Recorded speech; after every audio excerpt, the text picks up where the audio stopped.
Open up. This'll settle you down real quick, or at least make you easier to deal with," Dr. Leonard Graves said under his breath, tilting the orange pill bottle just enough to drop the tablets into Harold Bennett's mouth without waiting for a response. His smile didn't reach his eyes. Too tight, too satisfied. Harold lay back against the hospital bed, chest rising unevenly, the faint beep of the monitor steady but strained. He had already told him, twice, the medication list, the warning, the risk. Graves tapped the chart with his pen like it was already closed. "You people always think you know better than trained professionals." Harold swallowed slowly, gaze fixed on the doctor hovering over him, committing every detail to memory while saying nothing. Graves turned away, confident. He had no idea he'd just crossed a line that would follow him straight into a courtroom he couldn't control. Before continuing, comment where in the world you are watching from and make sure to subscribe, because tomorrow's story is one you can't miss. The waiting room at St. Catherine's Medical Center buzzed with the usual emergency department chaos, phones ringing, nurses calling names, and the quiet groans of those waiting for care. Harold Bennett stood near the check-in desk, one hand pressed against his chest, the other gripping his wife Lila's arm for support. Sweat beaded on his forehead, despite the room's aggressive air conditioning. "Sir, please just take a seat," triage nurse Dana Pike said, without looking up from her computer screen. "We'll call you when it's your turn." "My husband can barely stand," Lila protested, her voice tight with worry. "He's having chest pains and—" "Ma'am, everyone here is waiting. Please, take a seat." Harold's breath came in short bursts now. The pressure in his chest had grown steadily worse since it first hit during their anniversary dinner at Marco's. He'd insisted on driving himself to the ER, but now regretted not calling an ambulance. A young mother with a crying toddler who had arrived after them was quickly ushered back. 10 minutes later, an elderly white man complaining of a twisted ankle was taken through the double doors. "This is ridiculous," Lila muttered, supporting more of Harold's weight. "You need to be seen now." Harold kept his voice measured, though speaking took effort. "Nurse Pike, I understand you're busy, but I need to make you aware that I'm experiencing severe chest pressure, dizziness, and shortness of breath. These symptoms started suddenly about an hour ago." The nurse glanced up, her expression unchanged. "Sir, we'll get to you. Please sit down. I'm also on blood pressure medication, lisinopril, and—" "Sir, when we call you back, you can discuss medications with the doctor."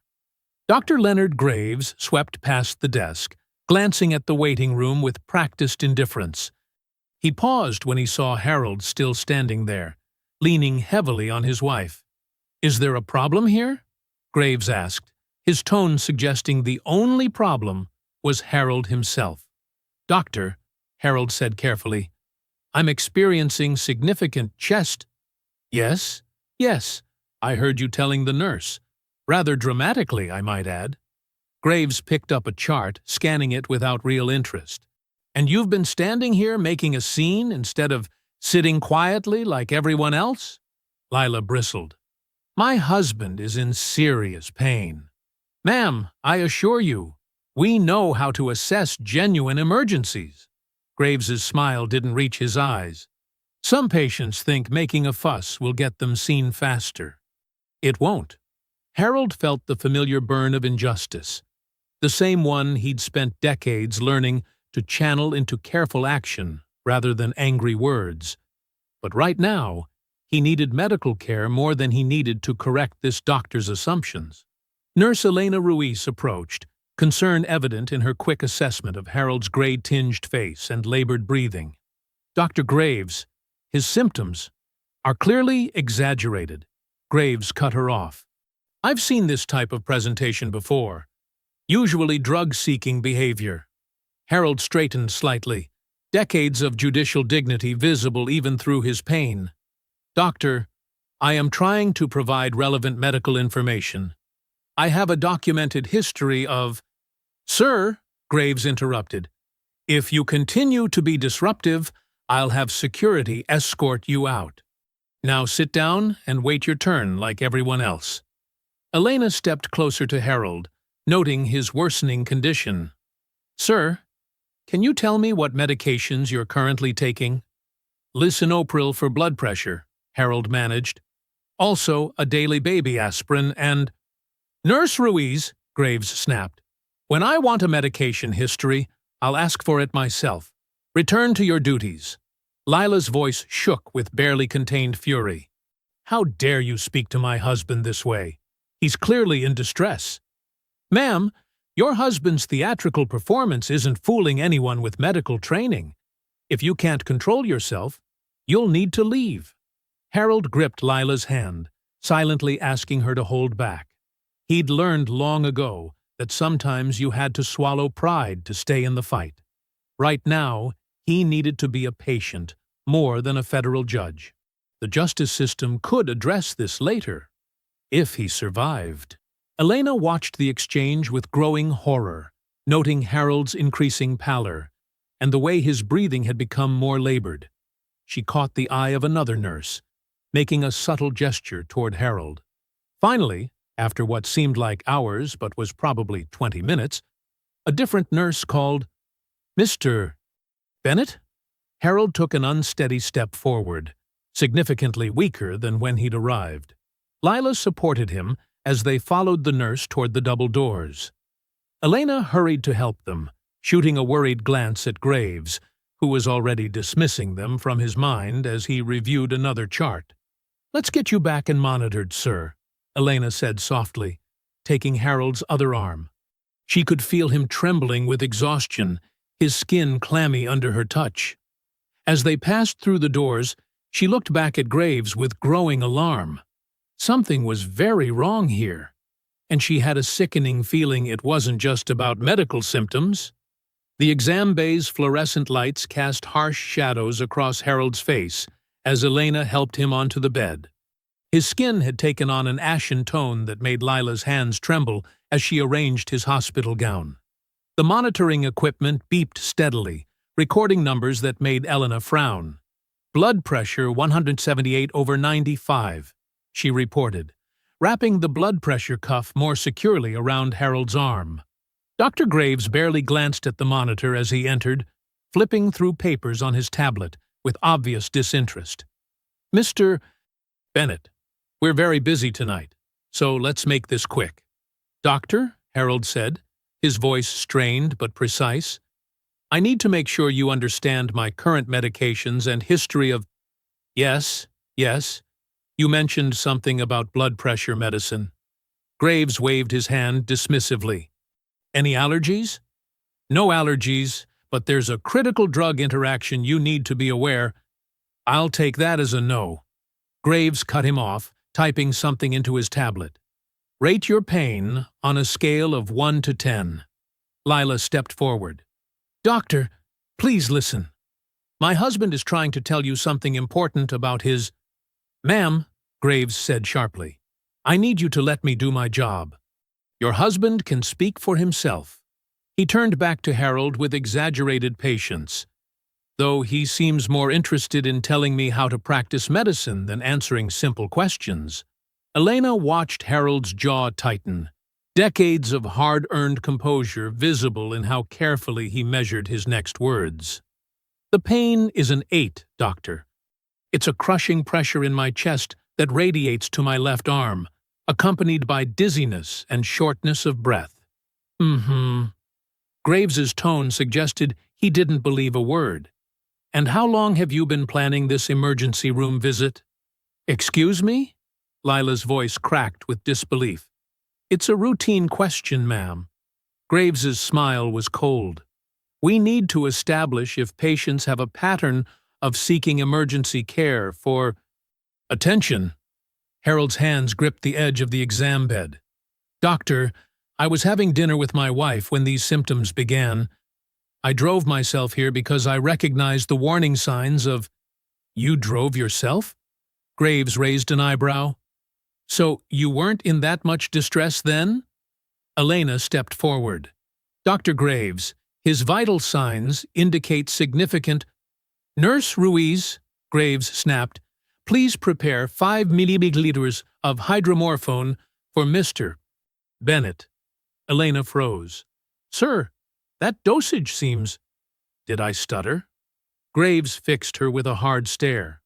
Or do you need a refresher on the hospital's chain of command? Doctor, Harold said firmly, before you order any medication, you need to know that I have a documented sensitivity to… Mr. Bennett, Graves cut in. I don't need medical advice from my patients. I've dealt with plenty of people who try to direct their own treatment, usually because they've read something on the internet or heard something on the street about what drugs they think they need. The implication hung heavy in the air. Lila stepped between Graves and her husband, her whole body trembling with rage. How dare you suggest… Ma'am, if you can't control yourself, I'll have to ask you to wait outside. Graves turned to Elena. Nurse Ruiz, the medication. Now. Elena glanced at Harold's chart on her tablet, her stomach turning as she read his medical history. The hydromorphone interaction warning flashed in red. Doctor, according to his records. Nurse Ruiz, Graves's voice dropped dangerously low. Are you questioning my orders? No, sir. But the system is showing. The system shows whatever patients tell it. Graves's smile was dismissive. And some patients will say anything to get the medications they want. Or don't want. Harold's voice cut through the tension, quiet but razor-sharp. Doctor, I am trying to prevent a serious medical error. If you would simply review. Mr. Bennett, Graves said, drawing out each syllable like he was speaking to a child. I understand you think you know better, but I'm the one with the medical degree. Your job is to answer questions honestly, something you seem to be struggling with, and let me make the decisions about your care. Lila's hands clenched into fists. My husband is a… Ma'am, Graves warned, final warning about interfering with treatment. Elena stood frozen by the medication cabinet, her hand hovering over the keypad. Every instinct screamed that this was wrong. Harold's chart clearly documented his sensitivity to hydromorphone. The dosage Graves ordered was dangerous, even for patients without contraindications, and his symptoms clearly called for a completely different treatment protocol. She watched Graves smugly typing orders into his tablet, saw the carefully controlled fury in Harold's eyes, noticed Lila's protective stance by her husband's side. This wasn't incompetence or oversight. This was deliberate. Every dismissal, every interruption, every refusal to check the chart. Graves was choosing to ignore critical information because he'd already decided what kind of patient Harold was the moment he saw him. The medication, Nurse Ruiz? Graves prompted without looking up. Or should I note in your file that you're refusing to follow direct orders? Elena's fingers trembled over the keypad as she input the code to access the medication cabinet. Through the glass, she could see the vial that could cause Harold serious harm. Or worse. This wasn't a mistake. This was a choice, and she was being forced to be part of it. Elena's hand shook as she administered the medication into Harold's IV line, her eyes fixed on his vital signs monitor. Every instinct screamed that this was wrong, but Graves loomed behind her like a shadow, his presence a silent threat. Harold lay back against the thin hospital pillow, his dignity intact even in the flimsy hospital gown. Lila held his hand, her fingers intertwined with his, watching his face with the hypervigilance of someone who knew their loved one was in danger. There, Graves said, already turning toward his tablet. That should take care of your discomfort. We'll observe for 15 minutes and then discuss discharge. The first sign something was wrong came within seconds. Harold's breathing changed. Subtle at first, then rapidly becoming labored. His hand tightened around Layla's, and a sheen of sweat appeared on his forehead. Something's not right, Lila said, her voice rising. Harold? Baby? What's wrong?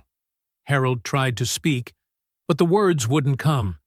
His free hand clutched at his chest, and the monitor's steady beeping turned erratic. The numbers on the screen began to plummet. Blood pressure dropping, Elena announced sharply. Pulse becoming irregular. Graves glanced up from his tablet with irritation. "Mr. Bennett, if you're trying to extend your stay—" "He can't breathe!" Lila's voice cracked with panic. "Help him! Someone help him!" Harold's eyes had gone glassy, unfocused. His dark skin took on an ashen tone, and his breathing came in short, desperate gasps. The monitor's alarm began to sound, first one, then another, filling the room with their urgent warning. "He's crashing," Elena said, already moving to adjust the bed flat. "Dr. Graves, this is the interaction he tried to warn you about." Graves stepped forward, finally showing concern, not for Harold, but for himself. If Mr. Bennett failed to properly disclose his medical history, "It's in his chart!" Elena's professional restraint cracked. The interaction warning was right there in red. "I tried to tell you." Harold's body suddenly went rigid, his back arching. The cardiac monitor screamed as his heartbeat became dangerously irregular. "Harold!" Lila tried to hold on to him, tears streaming down her face. "Please, oh God, please." "Step back, ma'am," Graves ordered, attempting to take control of the situation. "Mr. Bennett is clearly having an unexpected reaction." "Unexpected?" Elena's voice cut through the chaos like a blade. "This is exactly what happens when you give hydromorphone to someone with his condition. The condition he tried to tell you about 3 times. Harold's oxygen levels were plummeting. His lips had taken on a bluish tinge, and his eyes rolled back. The monitors showed numbers that made Elena's heart race. This wasn't just a bad reaction. This was life-threatening. Graves reached for a different medication. "We'll just give him some—" "No!" Elena physically blocked his hand. "You've done enough damage." She slammed her hand on the emergency call button, then grabbed the room phone. "Code Blue, Bay 4. I repeat, Code Blue, Bay 4. She turned to the orderly who had appeared in the doorway. "Sam! Get the crash cart now!" Lila had collapsed into a chair, her hands pressed against her mouth in horror as she watched her husband fighting for air. "Please save him," she begged. "Please don't let him die." The room erupted into motion as the emergency response team rushed in. Elena rattled off vital information. Patient given hydromorphone despite documented contraindication. Severe adverse reaction. BP 70/40 and dropping. Oxygen saturation 82% and falling. Cardiac rhythm irregular. Graves tried to assert authority. "As the attending physician—" "You're done here!" Elena snapped, her voice carrying over the chaos.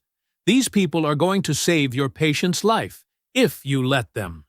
The team worked with practiced efficiency, attaching new monitoring leads, preparing emergency medications, positioning the crash cart. Harold's consciousness was fading, his powerful frame now terrifyingly still, except for the desperate struggle for air. "Starting counteractive agents now," the emergency physician announced. "Push 0.4 milligauss naloxone." Elena moved to Lila's side, holding her as they watched the team fight to reverse the damage. Every second felt like an eternity, marked by the frantic beeping of monitors and the sharp commands of the emergency team. "Come on, Harold," Lila whispered, rocking slightly. "Fight, baby. Just fight." Graves stood back against the wall, his face a mask of professional concern that couldn't quite hide his fear. He watched as the team worked to save Harold's life, his eyes darting between the patient and the door as if calculating his escape. Elena kept one arm around Lila and one eye on the monitors, silently willing them to show improvement. The naloxone began to take effect, but Harold's vital signs remained dangerously unstable. This wasn't just a close call. This was a deliberate act that had nearly killed a man who came to them for help. The emergency physician called for additional medication. The room filled with more personnel, more equipment, more urgent voices calling out numbers and orders. Through it all, Harold lay unnaturally still, his life hanging by a thread because one doctor had decided he wasn't worth listening to. The monitors continued their desperate chorus of alarms, each one a testament to how quickly trust could become a weapon and how easily prejudice could turn medicine into poison. The emergency team worked with practiced efficiency, their movements precise and urgent. Dr. Faisal Reed took command immediately, his experienced hands checking Harold's vitals while calling out orders. "Get me a complete medication history," Dr. Reed demanded. "Now!" Elena stepped forward, her voice steady despite her racing heart. Patient was given hydromorphone, despite a clear contraindication in his chart. He tried to warn Dr. Graves about the interaction risk 3 times. Dr. Reed's head snapped up, his eyes narrowing. "Who authorized that order?" "I did," Graves said, stepping forward with manufactured confidence. "The patient's presentation was complex, and—" "Complex?" "Doctor." Reed cut him off while preparing another dose of medication. The contraindication was clearly documented. This should never have happened.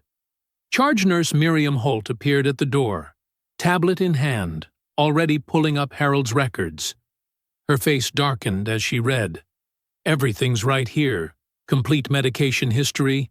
All warnings flagged in red." Lila hadn't left Harold's side, her hand gripping his as the team worked to stabilize him. Tears streaked her face, but her voice was steel when she spoke.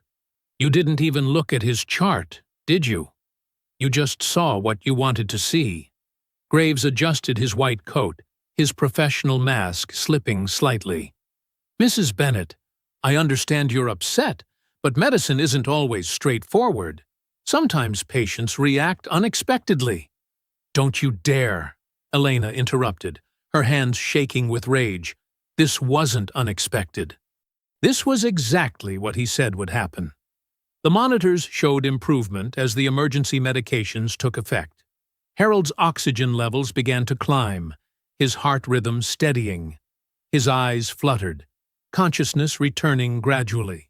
Dr. Reed maintained his focus on Harold while speaking to the team. "Get me a full panel of labs.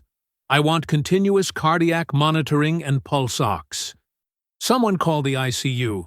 He'll need observation for at least 24 hours. Graves cleared his throat.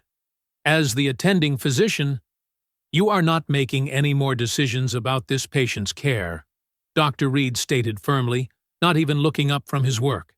"Nurse Holt, please note in the chart that I'm taking over as attending." Harold's breathing became more regular, the desperate gasping replaced by steady, if shallow, breaths. Lila pressed her forehead to his hand, whispering prayers of thanks. The immediate danger was passing, but the weight of what had happened hung heavy in the room. Charge Nurse Holt moved efficiently through the space, directing staff and updating records.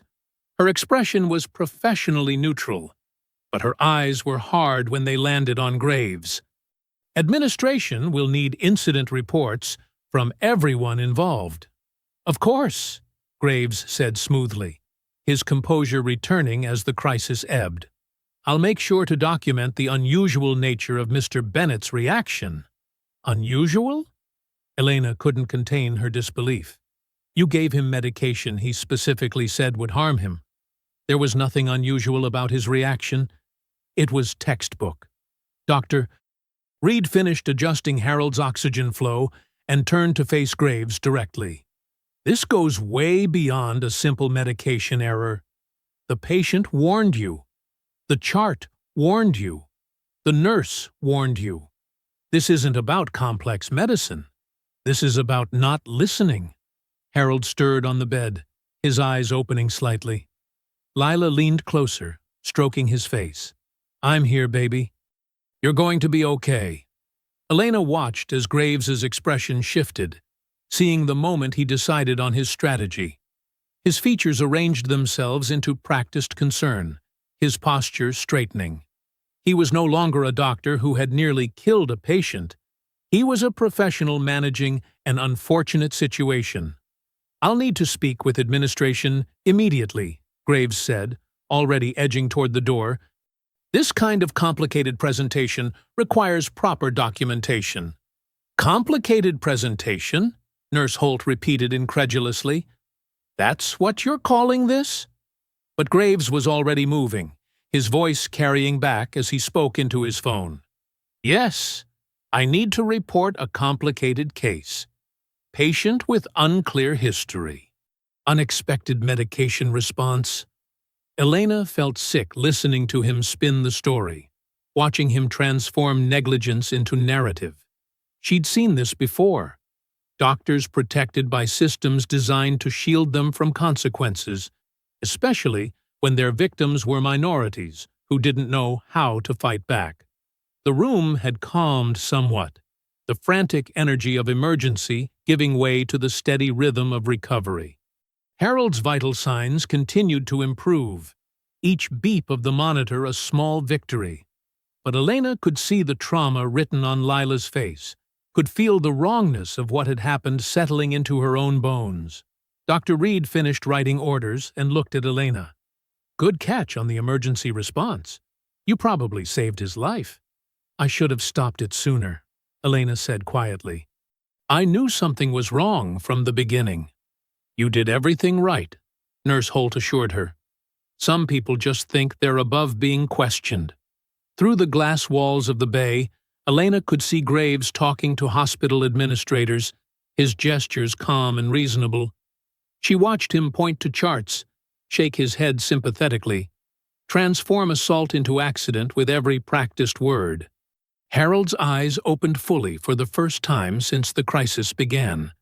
His gaze was clear despite his weakness, taking in the room, the staff, his wife's tear-stained face.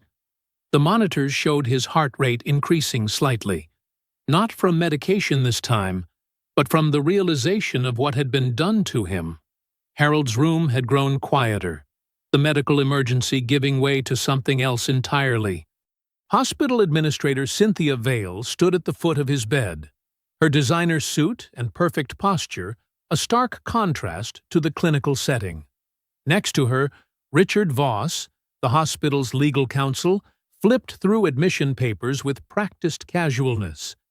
"I want to personally assure you that St. Catherine's takes patient care very seriously," Vale said, her voice smooth as polished marble. "We'll be conducting a full review of today's incident." Lila hadn't left Harold's side, her hand still gripping his. "Incident!" Her voice trembled with barely contained fury. "My husband almost died because that doctor wouldn't listen." Voss looked up from the paperwork, his expression carefully neutral. Then his eyes widened slightly as he reached a particular page. He touched Vale's elbow, directing her attention to the document.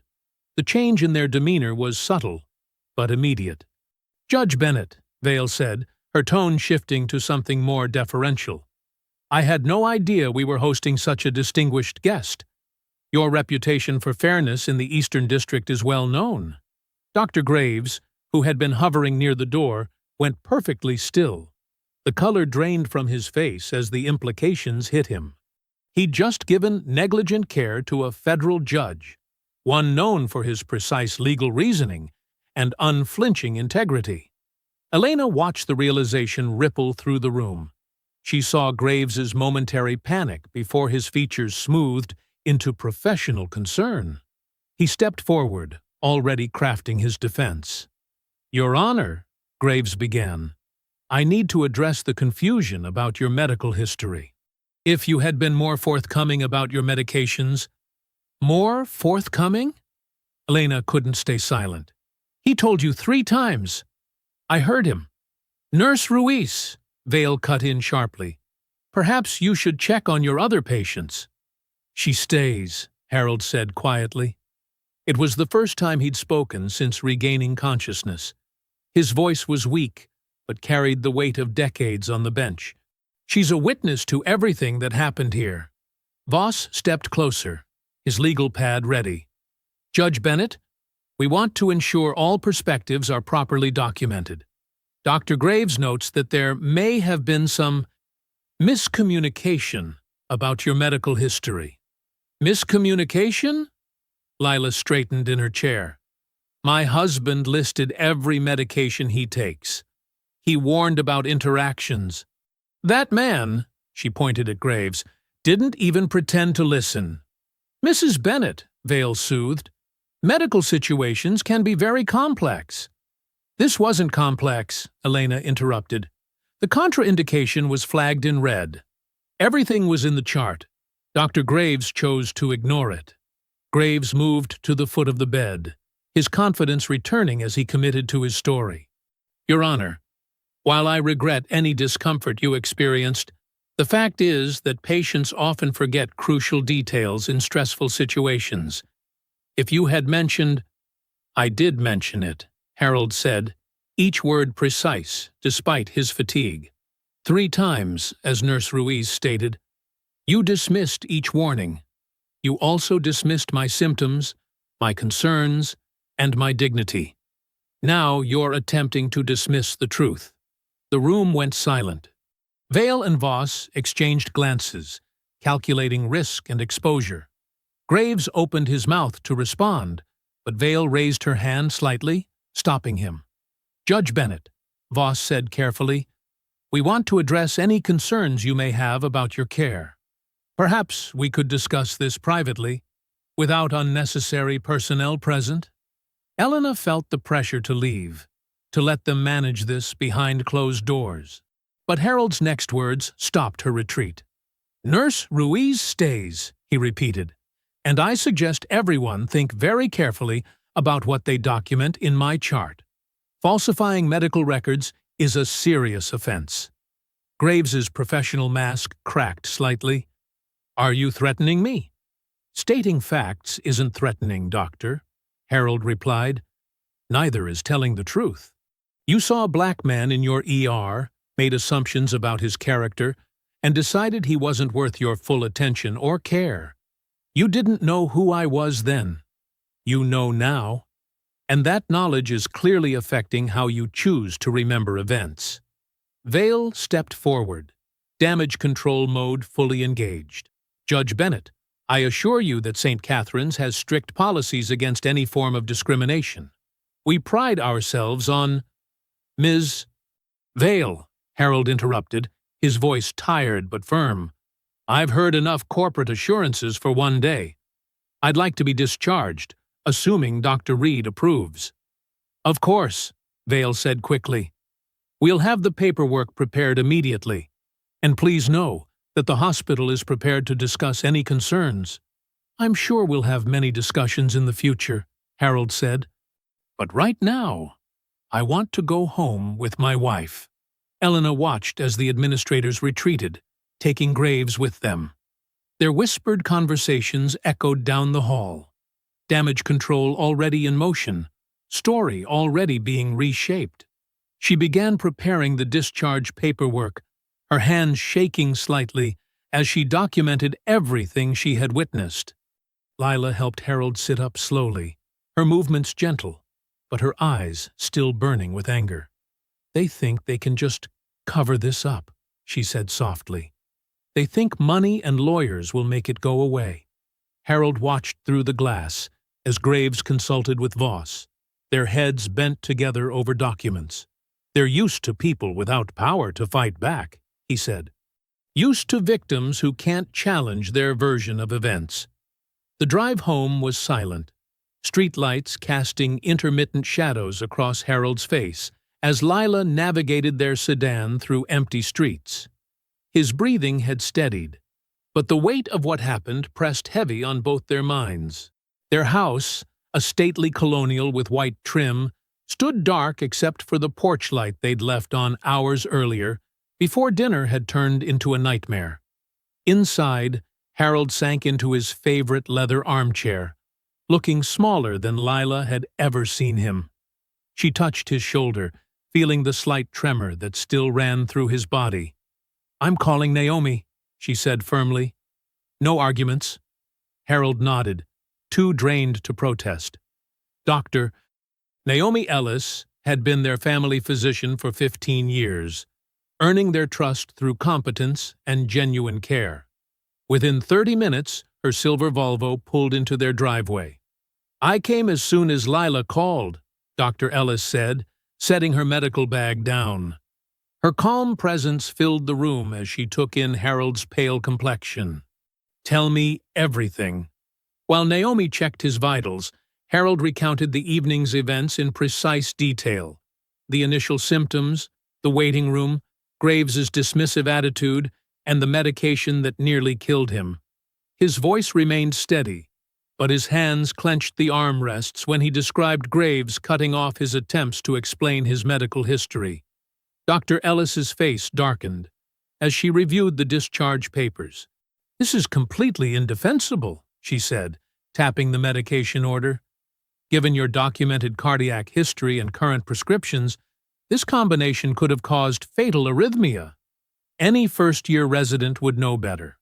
"That's exactly what Elena, the ER nurse, tried to tell him," Lila interjected, pacing behind Harold's chair. "We need to report him immediately. He can't be allowed to treat other patients."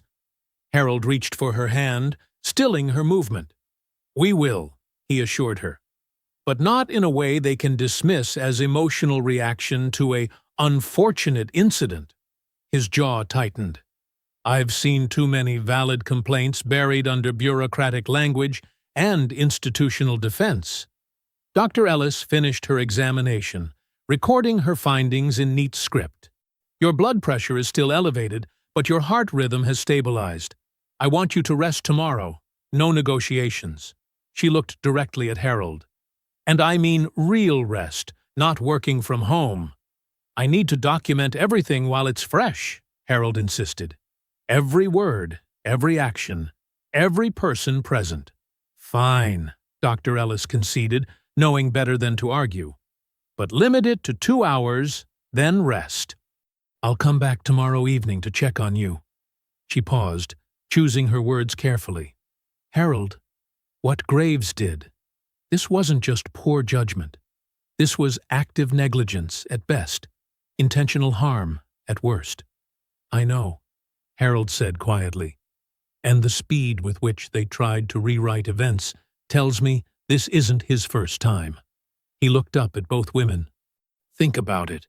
He was so confident in dismissing my symptoms, so quick to ignore stated medical history. That comes from practice, from knowing the system will back you up." Lila's hand tightened on his shoulder. "You think there are others?" "I'm certain of it," Harold replied. "People without the protection of title or position. People the system expects to suffer quietly." He reached for his leather-bound notebook, the one he used for case notes. "That's why we need to be methodical. Gather evidence. Build an irrefutable case." Dr. Ellis nodded, understanding the strategy. "I'll review your complete medical history. Document why that medication choice was dangerous given your condition. They won't be able to claim confusion or miscommunication." "Thank you, Naomi," Harold said, "but please don't document anything in their system yet. I don't want them to know we're building a case." As Dr. Ellis packed up her bag, Harold began writing, his pen moving steadily across the page. Each detail emerged with judicial precision: times, names, exact quotes. The physical pain lingered in his chest, but purpose drove him forward. Lila brought him water and his evening medication, the ones actually prescribed by Dr. Ellis, watching him with worried eyes. "You should be sleeping," she said softly. "Soon," he promised, not looking up from his notes. "But first, I need your help remembering every detail, every person who came in and out of that room, every change in their behavior after they realized who I was." They reconstructed the evening piece by piece, cross-referencing memories until well past midnight. Harold's handwriting remained steady, each page a careful record of casual cruelty and institutional arrogance. As the night deepened, Harold set down his pen and looked at his wife. "Before they can alter anything else, We need those records, complete and unedited. Every test, every note, every order. His voice carried the quiet authority that had served him well on the bench. First thing tomorrow, we request everything. Lila understood. The hospital would already be sanitizing their documents, crafting their defense. I'll go in person, she said. Make sure they can't claim they never received the request. Harold nodded, finally allowing exhaustion to show. The night's work was spread before him, pages of notes that would become the foundation of justice. Not just for him, but for everyone who had faced Dr. Graves without the shield of position or power. The morning light streamed through the hospital's administrative windows as Lila Bennett stood at the records desk, her posture straight and determined. She placed the formal request for Harold's complete medical records on the counter, making direct eye contact with the clerk. I need a receipt showing the exact time and date this was submitted, she said firmly. Down in the ER, Elena Ruiz logged into her shift, her stomach tight with anxiety. Something made her check Harold's chart before starting her rounds. Her fingers froze over the keyboard as she noticed the changes. The medication administration time had shifted by 15 minutes. New notes appeared, claiming Harold had been combative and refused to disclose his medical history. The explicit warnings he'd given about drug interactions, warnings she'd personally witnessed, were nowhere to be found. Elena glanced around the quiet nurse's station. Moving quickly, she began taking screenshots on her phone, her hands shaking slightly. The original timing of events, the real sequence of what happened, it was all being erased, replaced with a sanitized version that protected Dr. Graves and the hospital. Before she could finish, a message popped up on her screen. Access to this record has been restricted. Please contact administrative support for assistance.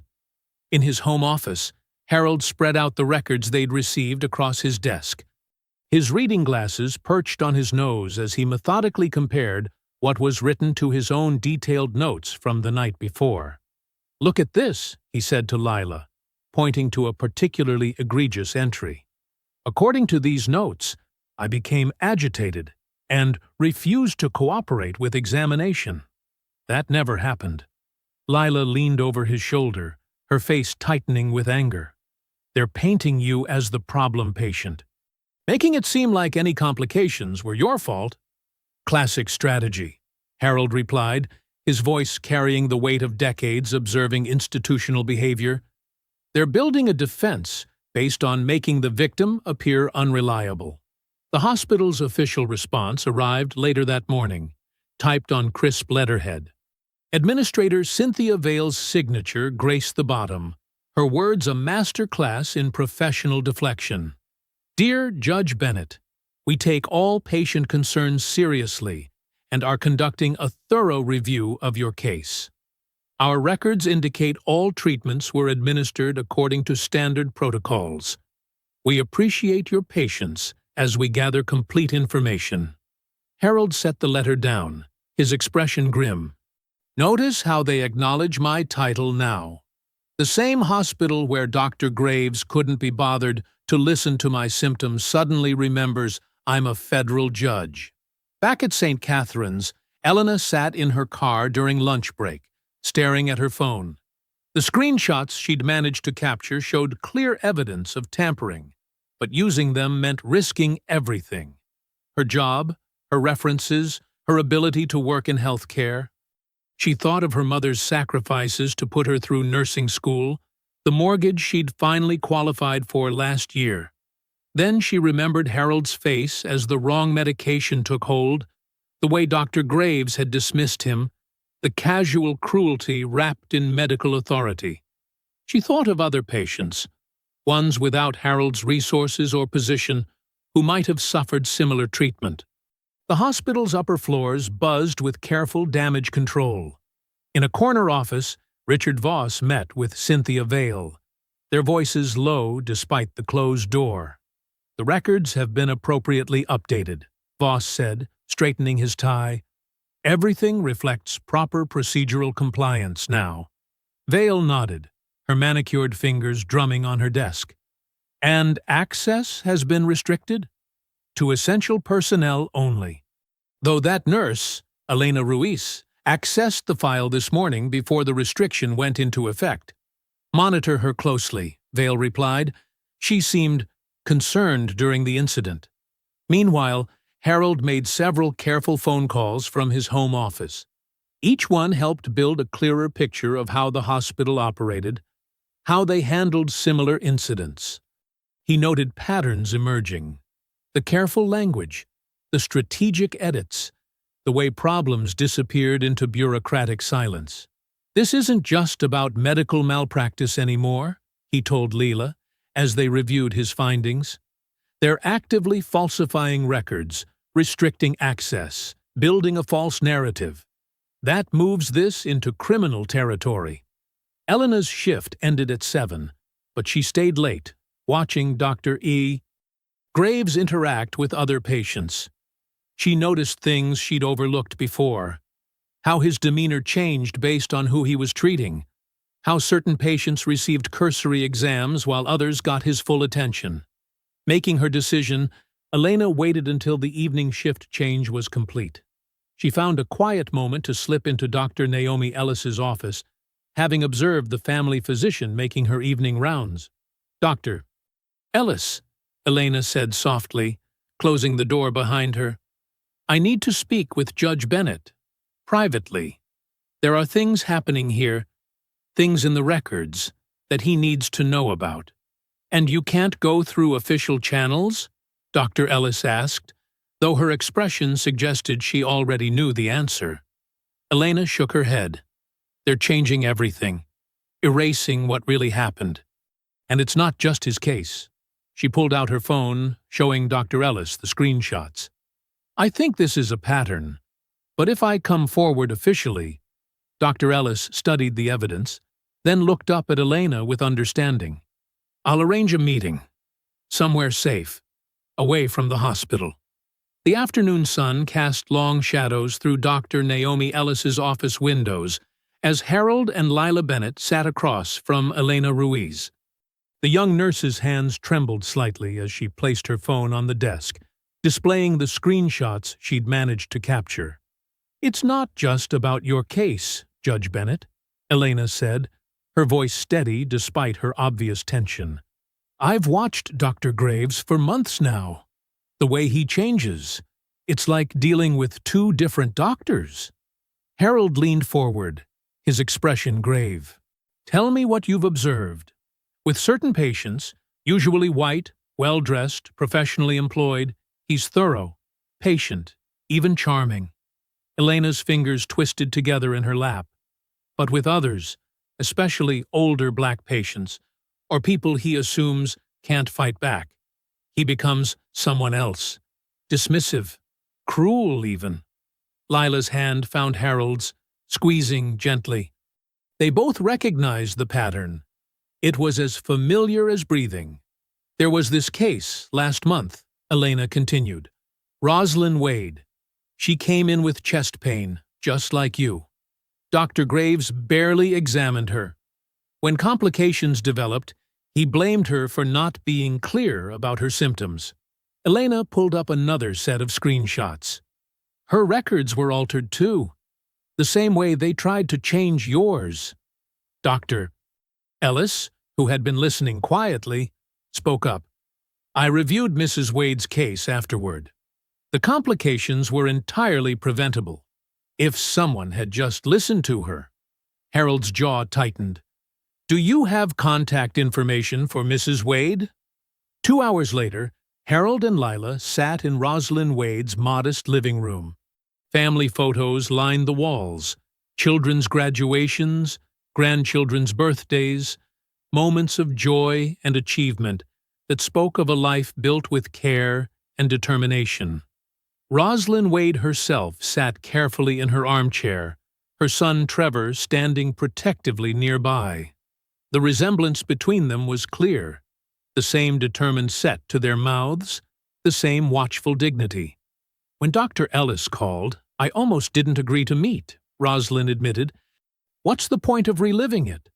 But then she mentioned what happened to you, Judge Bennett. She smoothed her skirt, a gesture that seemed more about gathering strength than tidiness. And I thought, maybe this time someone will listen. I'm listening, Mrs. Wade, Harold said softly. Please, tell me everything. As Rosalind spoke, the parallels became frighteningly clear. The same dismissive tone from Graves, the same refusal to acknowledge symptoms, the same quick assumption that she was exaggerating or seeking attention. He looked right through me, she said, her voice tight with remembered hurt. Like I wasn't even worth the time it would take to really check what was wrong. Trevor Wade moved closer to his mother's chair. I wasn't there when she first went in, he said, anger threading through his words. But I was there for the aftermath. When the complications hit, they tried to act like it came out of nowhere, like Mom had somehow caused it by not being compliant enough. They use that word a lot, Lila noted. Compliant. As if questioning their judgment makes us responsible for their mistakes.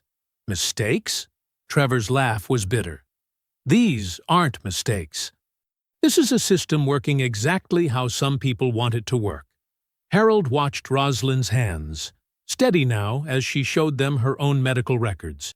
He thought about his position, his title, all the authority he carried, authority that hadn't protected him in that first emergency room encounter.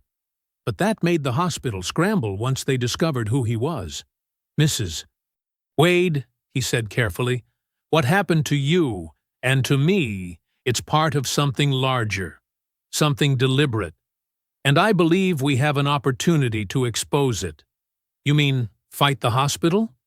Rosalind looked uncertain. Judge Bennett, I appreciate the thought, but people like us rarely win those battles. That's exactly why this matters, Harold replied, because I'm not just people like us anymore. I'm a federal judge who nearly died because of the same prejudices that hurt you. They can't dismiss me as easily as they dismissed you, and I intend to use that fact. Mom, Trevor said softly, maybe this is what we've been waiting for. A chance to make them answer for what they did. Lila leaned forward. Mrs. Wade, we're not asking you to stand alone.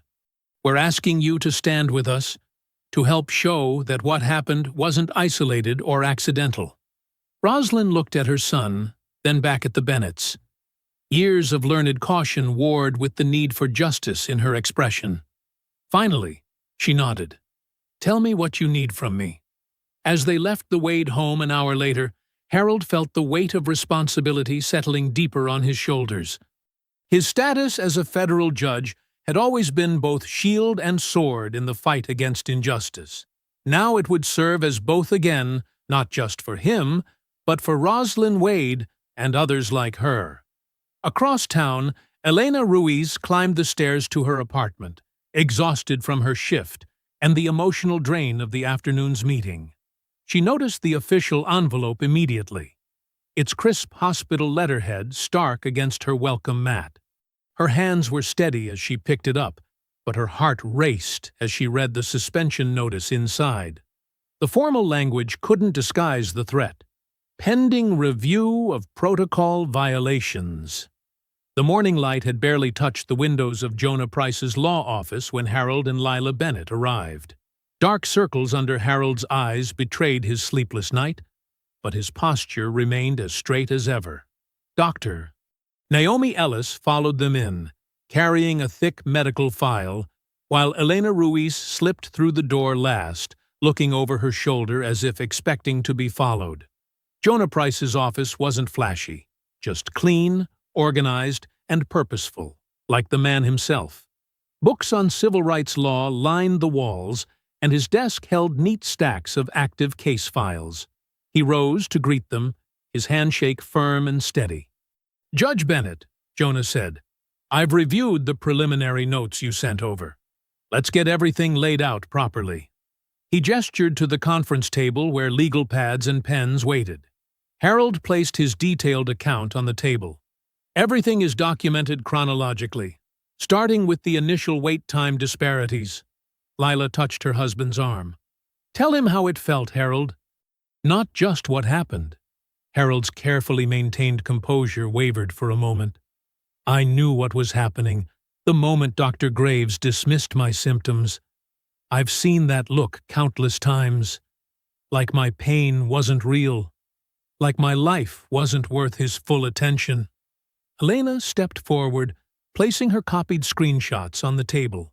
I have the original records, before they started changing them, and timestamps showing when modifications were made. Jonah examined the electronic records, his expression darkening. This is deliberate obstruction. They're not just covering up negligence, they're actively falsifying medical records. He looked up at Elena. You're taking an enormous risk bringing this forward. I already received a suspension notice, Elena said, her voice tight but determined. But I can't stay silent. Not when I know this wasn't an isolated incident. Dr. Ellis spread out her own medical assessment. From a physician's standpoint, the medication choice was inexcusable. The interaction risk was clearly documented. This wasn't a mistake. It was willful disregard for patient safety. Jonah began taking rapid notes. We're looking at multiple causes of action here. Medical malpractice is just the starting point. There's evidence of systematic discrimination, fraudulent documentation, conspiracy to cover up negligence. He turned to Harold. The hospital will try to buy silence with a settlement. This isn't about money, Harold said firmly. This is about stopping a pattern of abuse. Mrs. Wade's case proves Graves targets specific patients. How many others have been harmed because they couldn't fight back? Lila squeezed Harold's hand. Tell him about last night, Harold. About how you barely slept, remembering the feeling of your breath failing while that man stood there, watching. Harold's professional mask slipped further. I kept thinking, if this could happen to me, with all my education and position, what chance do others have? I've spent my career upholding the law. I can't walk away from this. Jonah nodded, understanding. We'll file in federal court. Not your district, obviously. We'll want this completely clean of any appearance of conflict. The complaint needs to name everyone. Graves, the hospital administrators, anyone involved in the cover-up attempt. Elena provided names and titles, her voice growing stronger. Cynthia Vale, the administrator who ordered the records locked down. Richard Voss from legal, who started damage control before they even knew if Judge Bennett would survive. Dr. Ellis added her clinical analysis. I've documented every deviation from standard care protocols.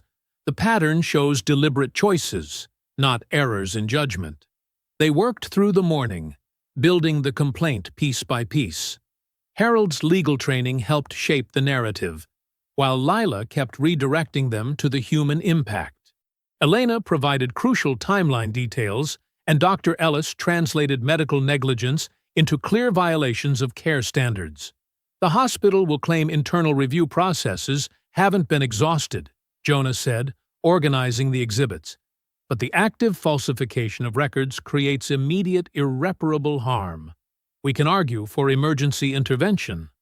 They'll attack Elena's credibility, Lila pointed out.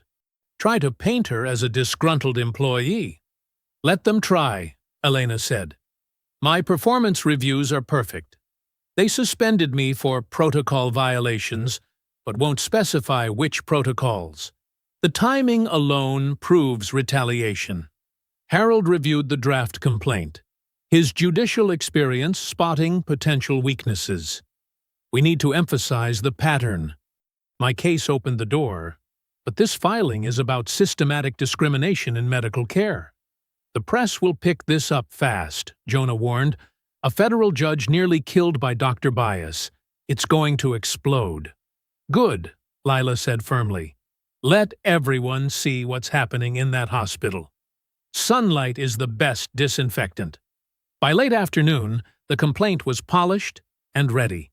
Jonah's staff prepared the filing while he reviewed the exhibits one final time. Harold stood at the window, watching the city below. "Having second thoughts?" Lila asked softly. "No," Harold replied. "Just thinking about responsibility. The system trusted me with authority. This is how I have to use it." At exactly 4:30 p.m., Jonah Price filed the complaint electronically.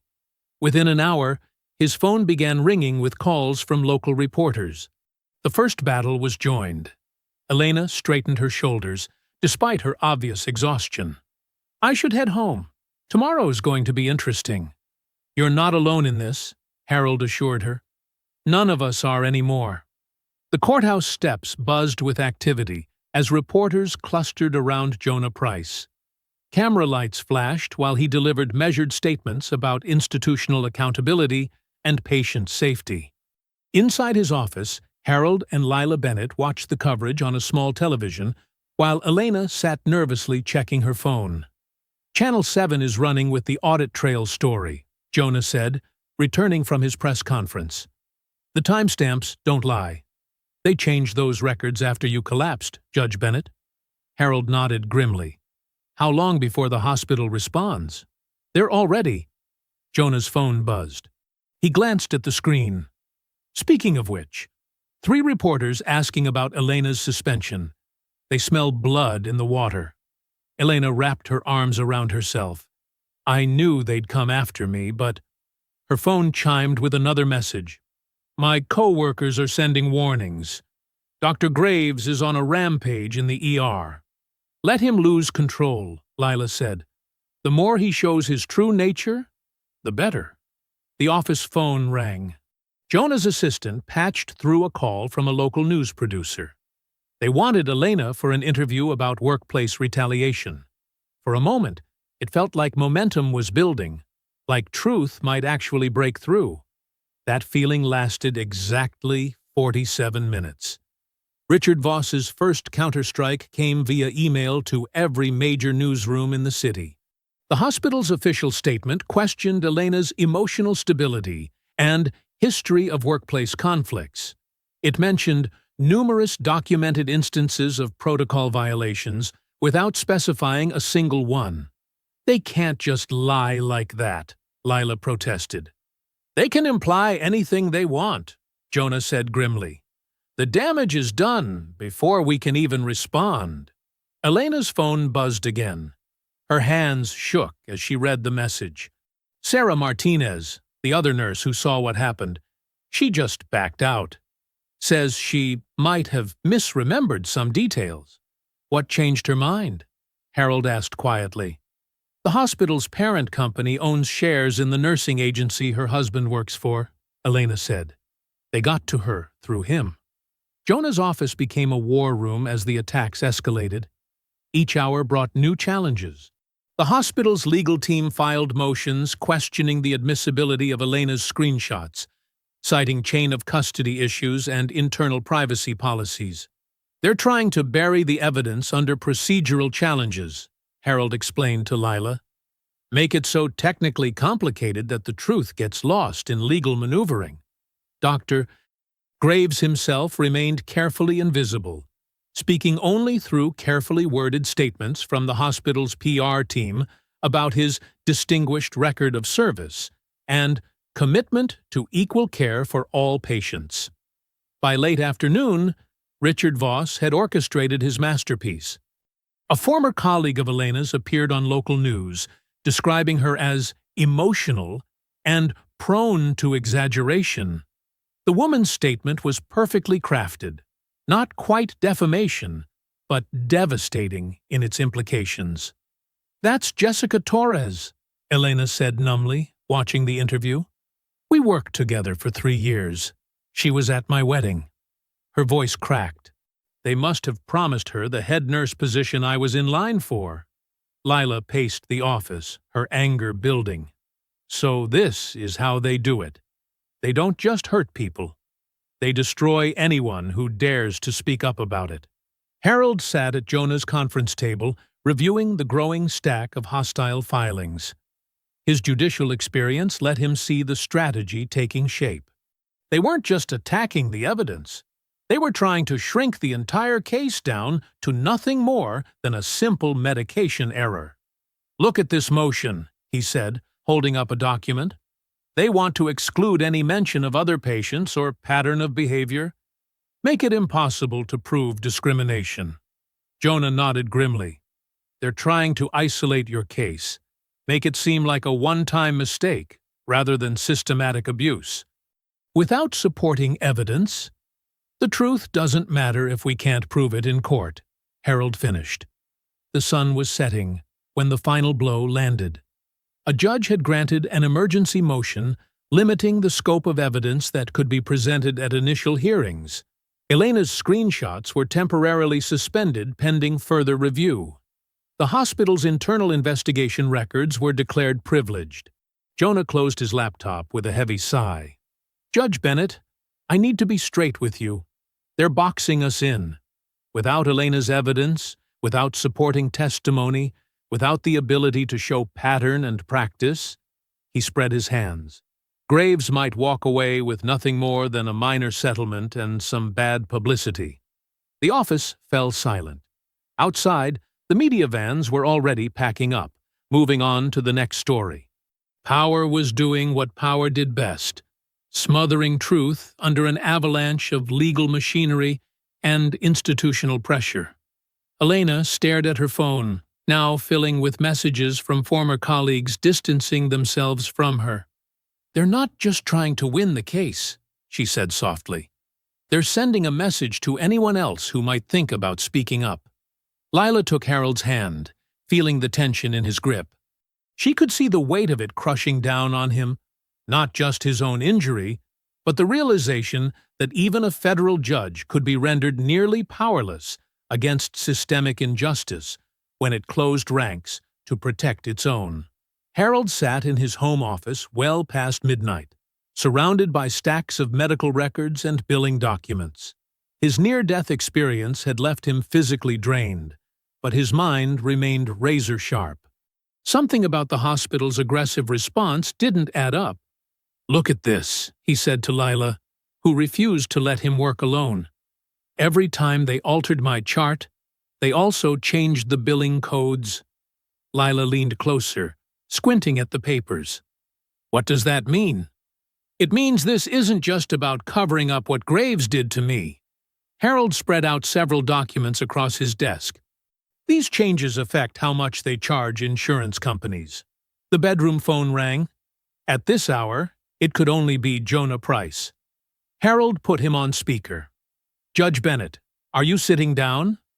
Jonah's voice crackled through the line. "I've been talking to a federal investigator named Simone Talbot. She's been looking into St. Catherine's billing practices for months. Get her over here," Harold said immediately. "Tonight?"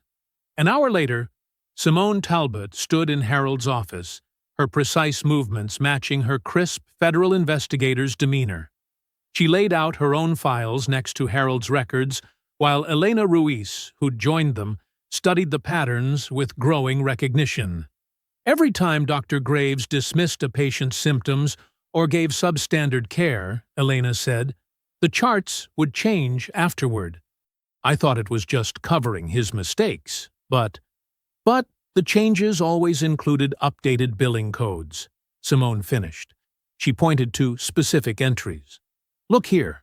When they edited your chart, Judge Bennett, they didn't just remove evidence of the wrong medication. They added procedures that never happened and upgraded the complexity codes." Jonah paced the room, energy returning to his step. "They're not just protecting Graves. They're using his discriminatory practices to commit insurance fraud." "The pattern is clear," Simone said, her voice cold with professional anger. "Dr. Graves targets patients he thinks won't fight back. Primarily, older Black patients, working-class families, people with limited English. He provides minimal care while the hospital bills for maximum services." Harold's hands clenched. "And if anyone complains about poor treatment, the altered records make it nearly impossible to prove." Simone nodded. "The same changes that hide his negligence also justify their inflated bills." Elena pulled out her phone, scrolling through saved screenshots. That's why they were so desperate to discredit me. My copies show the original charts before they were changed. And now we have proof the changes weren't just about medical records, Jonah said. They were part of a systematic billing fraud scheme. Lila touched Harold's shoulder, feeling the tension there. They thought they could bury what happened to you under procedural objections and legal maneuvering. They never imagined their financial crimes would expose their medical ones, Harold said quietly. Simone spread more documents across the desk. St. Catherine's has been on our radar for suspicious billing patterns, but we couldn't prove intentional fraud without access to their internal systems. Now, thanks to Elena's screenshots and your case, Judge Bennett, we can show exactly how they're doing it. Through targeted discrimination, Harold said, the pieces fitting together. Graves gives substandard care to vulnerable patients, knowing they're less likely to challenge him. Then the hospital uses those cases to pad their billing. Making money from racism, Lila said bitterly. Profiting from people they think don't matter. Elena studied the billing codes with growing horror. All those patients I watched him dismiss. He wasn't just being cruel. He was setting them up to be exploited. The hospital protected him because he was useful, Jonah added. His prejudice gave them cover for their fraud. Simone gathered her files with precise movements. I'm authorizing emergency subpoenas for their complete billing and medical records. They won't be able to stonewall a federal fraud investigation. They can't hide behind careful statements and PR spin anymore, Jonah said. They'll have to answer real questions under oath. Harold stood slowly, his physical weakness at odds with his restored sense of purpose. They thought institutional racism was invisible enough to ignore. But they forgot. Sometimes injustice leaves a paper trail. Financial crimes often expose human ones, Simone agreed. Once we open their books, we'll find every patient Graves targeted. Elena hugged herself, remembering all the times she'd felt helpless watching Graves dismiss patients. Will this really stop them? Money talks, Jonah said. The hospital might not care about discrimination lawsuits, but federal fraud charges will terrify their board of directors. Simone checked her watch. I can have agents serving subpoenas by morning. The hospital's lawyers won't be able to block these. Fraud investigations bypass most of their procedural objections. And once we have access to their records, Harold said, we can prove every change, every false bill, every patient Graves mistreated. Lila squeezed his hand. They wanted to make you feel powerless. Instead, you found their weakness. Justice finds its path, Harold replied quietly, sometimes through unexpected doors. Simone gathered her briefcase, her movements precise and purposeful. I'll need formal statements from all of you, especially Elena's direct observations of their documentation practices. We'll start serving subpoenas at first light. For the first time since his collapse in the ER, Harold felt the full weight of his judicial authority returning. The hospital had tried to bury their crimes in bureaucracy and legal manipulation. Now they would face questions they couldn't script, investigations they couldn't control, and consequences they never saw coming. The federal subpoenas hit St. Catherine's Hospital like a thunderclap on a clear morning. Dr. Leonard Graves stood in Administrator Cynthia Vale's office, watching her perfectly manicured fingers drum against her desk while she read through the documents. This is concerning, she said, her voice carefully modulated. Very concerning. It's nonsense, Graves snapped, but his usual confidence wavered. We've handled complaints before. Not like this. Richard Voss leaned against the wall, his lawyer's calm slipping. Federal fraud investigators don't make social calls, Leonard. Through the office windows, Graves watched agents moving through the hospital corridors with purpose. They weren't asking permission anymore. They were taking files, copying records, interviewing staff. Everything I did was justified, Graves insisted. Emergency medicine requires quick decisions. Quick decisions that consistently affected certain types of patients? Voss's tone had gained an edge. And always resulted in higher billing codes? Cynthia straightened a pen on her desk that was already perfectly aligned. Dr. Graves, we need to know what else might surface. What other patterns might emerge. The word patterns hit Graves like a physical blow. Are you suggesting— I'm not suggesting anything, she cut him off smoothly.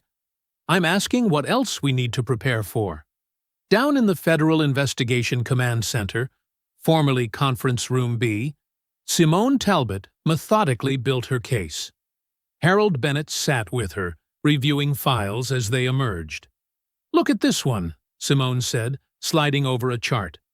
Elderly black woman. Clear cardiac symptoms. Graves diagnosed anxiety. Billed for a full workup he never performed. Harold nodded slowly. And when she came back 3 days later? Different doctor found the blockage Graves missed. But by then— Simone's voice trailed off. By then, it was too late. Harold finished quietly. The pattern repeated through file after file. Patients dismissed, symptoms minimized, treatments rushed or skipped entirely. But the billing always showed comprehensive care. He targeted people he thought wouldn't fight back, Simone said, arranging documents in precise rows. But he also chose people whose complaints would be easier to discredit. Making prejudice look like protocol, Harold observed. Back in administration, Graves paced Vale's office like a caged animal. This is ridiculous. I'm one of your top physicians. You were, Cynthia corrected gently. But right now, we need to focus on damage control. Damage control? Graves turned on her. I've made this hospital millions. Careful, Voss warned sharply. That's not a helpful line of discussion. But Graves was unraveling. The careful facade of professional distance cracked, revealing the ugly certainties beneath. These people come in expecting everything for nothing. Someone has to make hard choices. Dr. Graves, Cynthia's voice could have frozen water. I think you should take some leave while we— Leave? After everything I've done for you? His composure shattered completely. You know exactly how I operate. You've always known. I think we're done here. Voss stepped forward. Dr. Graves, I suggest you contact independent counsel. Independent? Graves stared at them. You're cutting me loose? We're protecting the hospital, Cynthia said smoothly. As we must. In the investigation room, more evidence mounted. Simone's team uncovered years of altered records, each change crafted to hide substandard care while maximizing billing. He was systematic, Harold noted, studying the patterns, confident no one would look too closely. The privilege of authority, Simone replied. People see what they expect to see. A junior investigator rushed in with fresh files. Ma'am, we found more cases, at least 30 more with the same pattern. Harold maintained his careful composure, but his hands tightened on the folder he held. Each case represented someone like him, someone Graves had deemed unworthy of proper care. Upstairs, Graves stood alone in his office, watching his career crumble. His phone buzzed with a message from Elena Ruiz. She would be testifying publicly about his pattern of care. The nurse he'd dismissed. The patient he'd nearly killed. The judge he never saw coming. All the careful walls of privilege and protection were falling, leaving him exposed. In the hospital cafeteria, Elena sat with her union representative, reviewing her upcoming testimony. Her hands shook slightly as she read through her statement, but her voice remained steady. Are you sure about this? The representative asked. Going public is a big step. Elena thought about all the patients she'd watched Graves dismiss. All the times she'd stayed quiet, telling herself she was being oversensitive. All the harm done behind closed doors by men who assumed their authority made them untouchable. Yes, she said firmly. I'm done being afraid of respected monsters. The investigation expanded hour by hour. More staff came forward. More patients were identified. More evidence emerged of systematic discrimination wrapped in medical authority. Graves watched it all unravel from his increasingly isolated position. The hospital he'd assumed would protect him was already calculating the cost of cutting him loose. The system that had insulated his prejudice was preparing to sacrifice him to save itself. And through it all, Harold Bennett maintained his careful dignity, letting evidence speak louder than anger. He'd survived Graves's contempt. Now he would ensure justice through the patient application of law, not the satisfaction of revenge. The federal courthouse hummed with tension as Elena Ruiz approached the witness stand. Her navy blue blazer was pressed perfectly, her steps measured and deliberate. She had spent countless nights rehearsing this moment, but now that it arrived, a strange calm settled over her. Harold and Lila Bennett sat in the front row, their presence both supporting and grounding. Behind them, Dr. Naomi Ellis waited with other medical professionals who would testify. Dr. Leonard Graves sat at the defense table, his usual polished arrogance now showing hints of strain. Elena raised her right hand as the clerk administered the oath. The familiar words carried new weight. The truth, the whole truth, and nothing but the truth. Please state your name and position for the record.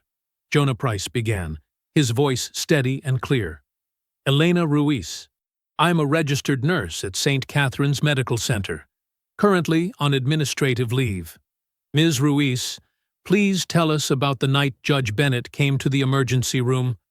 Elena's voice remained steady as she recounted each detail. Judge Bennett arrived with chest pain and dizziness. He was made to wait, while others with less severe symptoms were seen first. What happened when Dr. Graves finally saw him? Judge Bennett clearly listed his medications and medical history. He specifically mentioned a dangerous interaction with certain drugs. Elena's gaze never wavered. Dr. Graves cut him off mid-sentence. He acted like Judge Bennett was wasting his time. In the gallery, Harold sat perfectly still, his face composed. Leela's hand tightened around his. What happened next, Ms. Ruiz? Dr. Graves ordered the exact medication Judge Bennett had warned about. I checked the chart twice because it made no sense. When I tried to raise concerns, Dr. Graves reminded me he was in charge. Elena described the rapid deterioration after the medication was administered, her voice growing tighter. Judge Bennett's vitals crashed. He could barely breathe. Dr. Graves tried to blame it on undisclosed history, the very history Judge Bennett had tried to tell him about. Graves shifted in his chair, his jaw clenching. His attorney scribbled rapid notes. What happened to the medical records afterward? Jonah asked. They were altered. The original entries showed Judge Bennett warning about the medication. Those warnings disappeared. New notes appeared, claiming he'd been unclear about his history. The timing of the medication administration was changed. Did you preserve evidence of these changes? Yes. Elena's voice strengthened. I took screenshots of the original entries before they were modified. The system keeps an audit trail of all changes, showing exactly when and who made them. Dr. Naomi Ellis was called next. She took the stand with quiet authority, her medical credentials impeccable. Dr. Ellis, in your expert opinion, was the medication Dr. Graves prescribed appropriate? Absolutely not. She shook her head firmly. Given Judge Bennett's clearly documented condition and medication history, that prescription was inexcusable. Any first-year resident would know better. Could this have been a simple oversight? No. Her response was immediate. The warning about this specific interaction was in his chart. It would have required deliberately ignoring multiple safety alerts in the electronic system. Throughout the testimony, Harold maintained his dignified composure. He didn't need to show anger or pain. The facts spoke clearly enough. His very presence, calm and observant, seemed to make the evidence more damning. When Graves took the stand, his usual smooth confidence showed cracks. He tried to frame the incident as a simple misunderstanding in a busy ER. "I make quick decisions to save lives," he declared. "Sometimes patients aren't clear about their histories." "Are you saying Judge Bennett wasn't clear?" Jonah asked. "He was agitated, difficult to understand." Elena's earlier testimony hung in the air, her clear description of Harold calmly listing his medications while Graves dismissed him. The original records showed Judge Bennett specifically warned about this medication, Jonah pressed. "Why did those warnings later disappear?" "Medical records are complex," Graves deflected.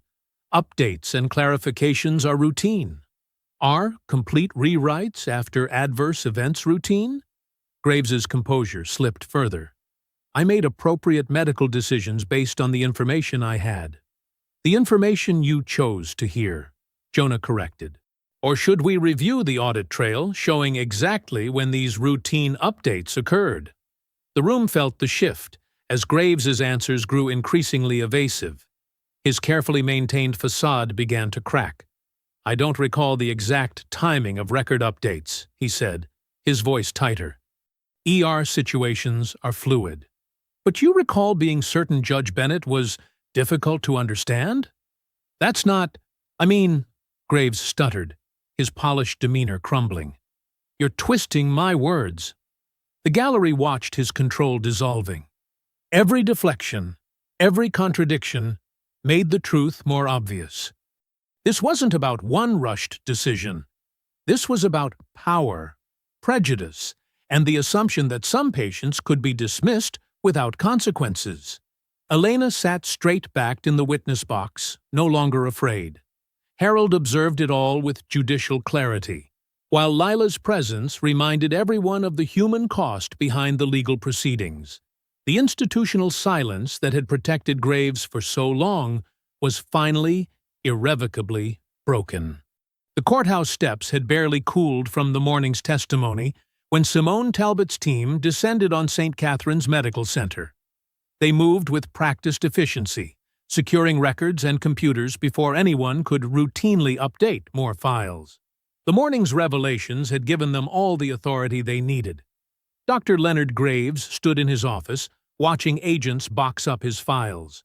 His white coat, once a symbol of authority, now felt like a target on his back. His hands shook as he tried to text his lawyer. "Your privileges are suspended, effective immediately," Cynthia Vale announced from his doorway. Her usual polish had cracked, revealing the fear beneath. "The board is convening an emergency session." "You promised to handle this," Graves hissed at her. "You and Voss both said..." "That was before federal investigators got involved." Vale's voice was ice. "Before we knew the extent of your pattern." Down the hall, Richard Voss was having his own crisis. Investigators had found emails showing he'd orchestrated the record alterations, coached staff on consistent messaging, and buried previous complaints about Graves. His legal expertise had become evidence of calculated obstruction. "The hospital will cooperate fully," Voss told Simone Talbot, sweat beading on his forehead. "I want to be clear about that. You're about 5 months and several felonies too late for that," Talbot replied, scanning through his emails. "But do keep talking. Every detail helps." In the hospital cafeteria, Rosalind Wade sat with 3 other former patients, sharing their stories with investigators. The fear that had kept them quiet was dissolving in the light of Harold's case. "He rushed me out, too," Rosalind explained. "Ignored everything I said about my symptoms. When I got worse, they said I must have done something wrong." Her voice strengthened. "But Judge Bennett proved we weren't making things up. We weren't the problem." The state medical board convened an emergency review by video conference. The evidence was damning. Multiple instances of negligent care targeting specific patient demographics, falsified records, and dangerous prescribing patterns. They voted unanimously to suspend Graves's license pending full investigation. "This isn't just about one bad reaction," the board chair declared.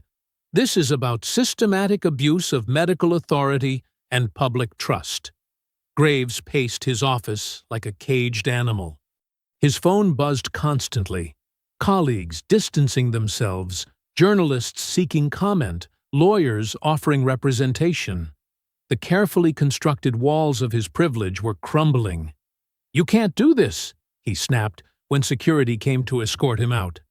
"I'm a respected physician. I've saved lives."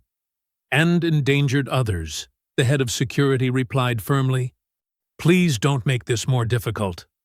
In the administration wing, Vale and Voss faced their own reckonings. Federal investigators had found a pattern of institutional protection that went far beyond Graves. Every complaint buried, every record altered, every victim pressured into silence had left a trail.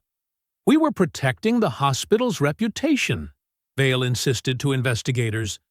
"You were protecting your power to harm people without consequences," Talbot corrected. "That's going to cost a lot more than some bad publicity." The district attorney's office moved quickly, preparing multiple charges: criminal negligence, falsification of medical records, healthcare fraud, and conspiracy to obstruct justice. What began as one act of medical racism had exposed an entire system of protected abuse. Harold watched it unfold from his chambers, receiving updates from Jonah Price and Simone Talbot. He took no pleasure in the destruction of careers, but he felt the deep satisfaction of truth finally breaking through. "They never thought they'd face judgment," Lila observed, sitting with him. "They were so used to being the ones who judged others." "Power without accountability corrupts everything it touches," Harold replied. "Even medicine." By late afternoon, news vans gathered outside St. Catherine's. The story had exploded. Respected doctor brought down by his own prejudice. Exposed by the very kind of patient he thought he could dismiss without consequences. Graves emerged from the hospital's main entrance, escorted by security. His shoulders were slumped, his expression dazed. Camera flashes caught his face as reporters shouted questions. The walk to his lawyer's waiting car seemed endless. Harold and Lila stood quietly near the hospital entrance, watching. They didn't need to speak or gesture. Their presence was statement enough. Dignity outlasts arrogance. Truth outlasts power. Justice may be delayed, but it doesn't have to be denied. Other former patients began arriving, drawn by the news coverage. They gathered near Harold and Lila, forming an informal witness line. Each person Graves had dismissed or endangered now stood as living testimony to his fall. "I never thought I'd see this day," Rosalind Wade whispered, joining them. "Never thought anyone would believe us over him." The cameras caught it all. Graves's hunched retreat, the steady gazes of his former victims, the quiet strength of the judge who had turned the tables. No one needed to gloat or shout. The truth, finally unveiled, spoke loudly enough. Security opened the car door for Graves. As he ducked inside, his eyes met Harold's for a brief moment. All his excuses, all his assumptions of immunity, all his casual cruelty, none of it could protect him now. The car pulled away, carrying him toward a future he never imagined facing. The reforms at St. Catherine's Medical Center came like waves, each one washing away more of the old order. Harold Bennett sat in the newly established Patient Safety Committee meeting, watching the hospital transform under the weight of truth and consequences. "We're implementing mandatory bias training for all staff," the new chief of medicine announced. Her name was Dr. Sarah Martinez, brought in specifically to rebuild trust. But more importantly, we're creating multiple channels for patients and staff to report concerns without fear of retaliation. Elena Ruiz, now wearing the title of Patient Safety Officer, presented the new protocols she'd helped design. Her voice carried the quiet authority of someone who had stood her ground and been proven right. "Every adverse event will be reviewed by an independent panel," she explained. "No more internal cover-ups, no more pressure to stay quiet." She caught Harold's eye and gave a small nod. They both knew the cost of speaking up, and the higher cost of silence. Lila squeezed Harold's hand under the conference table. 6 months had passed since that night in the emergency room, but the changes kept coming. The hospital's board had been restructured. New oversight committees included community members. Regular audits ensured medical records couldn't be altered without trace. After the meeting, Rosalind Wade joined them in the hospital cafeteria. She'd become a regular presence, helping other patients navigate the system and demand proper care. The fear that once kept her quiet had transformed into steady purpose. 2 more families came forward this morning, she told Harold and Lila. They said seeing what happened here gave them courage to speak up at other hospitals. "The ripples keep spreading," Lila observed, stirring her coffee. Harold nodded. "That's why we couldn't let it end with just one doctor. The whole system needed light." Dr. Naomi Ellis arrived, carrying a stack of patient satisfaction surveys. The numbers told their own story: complaints down, trust slowly rebuilding, staff more attentive to every voice. "We're seeing real change in how patients are treated," she reported, "especially in the emergency department. No one wants to be the next Dr. Graves." The mention of his name brought a moment of silence. Graves was awaiting trial, his medical license permanently revoked. The evidence had been overwhelming. Dozens of cases of discriminatory care, falsified records, dangerous prescribing patterns. His fall had sent shockwaves through the medical community. "Some of the staff still don't understand," Elena admitted. "They think we went too far, that one mistake shouldn't end a career." "It wasn't one mistake," Harold replied quietly. "It was a pattern of deciding whose lives mattered less. That's not medicine. That's prejudice with a prescription pad." They walked together through the hospital corridors. Where once Harold had been dismissed and endangered, now heads turned with recognition and respect. Not because of his title, but because he had forced truth into a place built to resist it.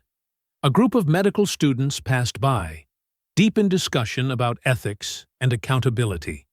The lessons of St. Catherine's had already become a teaching case: how bias corrupts care, how systems protect themselves, how change requires courage at every level. "Remember when they wouldn't even let you sit down?" Lila murmured, watching staff hurry to hold doors and clear paths. "I remember," Harold said. "But this isn't about making them serve us. It's about making them serve everyone equally." They stopped by the emergency department, where Elena had first noticed something wrong. The waiting room had been redesigned. More seats, better triage protocols, clear posting of patient rights. The same space, transformed by awareness and consequence. A young black woman was being checked in, describing chest pain.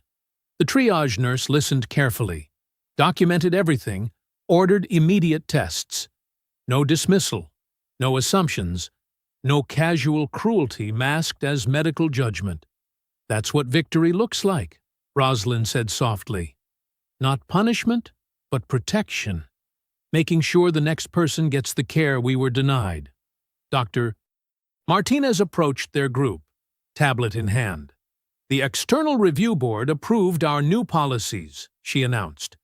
"Complete transparency, mandatory reporting of disparities, quarterly community oversight meetings."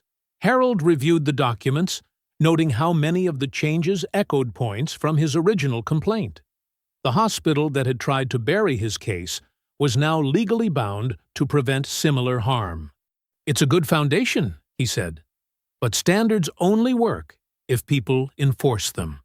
"That's why we need you to stay involved," Elena replied. "Your presence reminds everyone what's at stake."